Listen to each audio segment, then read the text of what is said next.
यह है कि संविधान सभा के अध्यक्ष डॉक्टर राजेंद्र प्रसाद ने तथा प्रारूप समिति के अध्यक्ष डॉक्टर बाबा साहेब आम्बेडकर ने संविधान निर्माण की यात्रा का मार्गदर्शन किया।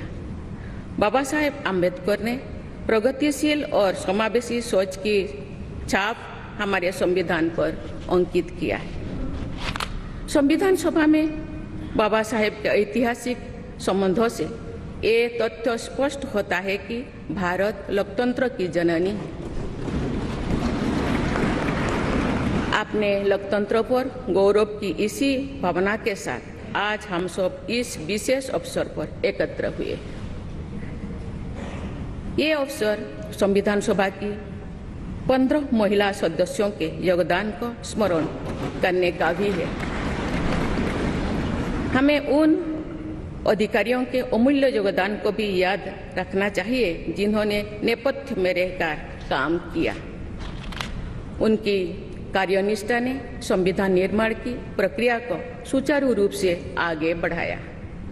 उनमें प्रमुख भूमिका श्री BN राव की थी, जो संविधान सभा के संवैधानिक सलाहकार थे। मैं संविधान सभा के सचिव श्री HBR अंगगर, संयुक्त सचिव श्री SN मुखर्जी और उप सचिव श्री जुगल किशोर खन्ना को भी उल्लेख करना चाहूंगी। माननीय सांसदगण, स्वतंत्रता के 75 वर्ष पूर्ण होने पर मैं सभी देशवासियों ने आज़ादी का अमृत महोत्सव मनाया।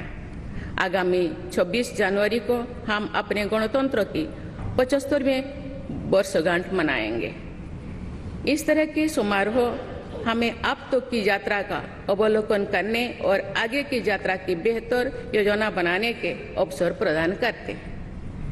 ऐसे समारोह हमारी एकता को मजबूत बताने की तथा ये दर्शाते हैं कि राष्ट्रीय लक्ष्यों को प्राप्त करने के प्रयासों में हम सब एक साथ हैं। हमारे स्वाधीनता संग्राम के दौरान अनेक महान विभूतियों ने हमारे राष्ट्रीय आदर्शों को रेखांकित किया था। हमारी संविधान सभा में हमारे देश की विविधता को अभिव्यक्ति मिली थी।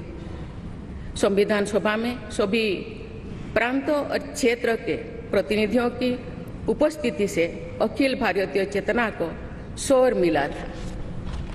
संविधान सभा के वाद विवाद तथा सदस्यों के संबोधनों में हमें संविधान निर्माण की प्रक्रिया के साथ साथ अपने देश के बारे में गहरी जानकारी प्राप्त होती है। आज जिन पुस्तकों का विमोचन किया गया तथा जो शॉर्ट फिल्म्स दिखाए गए, उनमें लोगों को हमारे संविधान निर्माण के गौरवशाली इतिहास का परिचय प्राप्त होगा। एक अर्थ में भारत का संविधान कुछ महानतम मेधावी लोगों द्वारा लगभग 3 वर्षों के विचार विमर्श का परिणाम था, लेकिन सही अर्थ में ये हमारे लंबे स्वाधीनता संग्राम का परिणाम था। उस अतुलनीय राष्ट्रीय आंदोलन के आदर्शों को संविधान में अत्यंत महत्वपूर्ण स्थान दिया गया। उन आदर्शों को सुस्पष्ट और संक्षिप्त रूप से संविधान की प्रस्तावना में व्यक्त किया गया।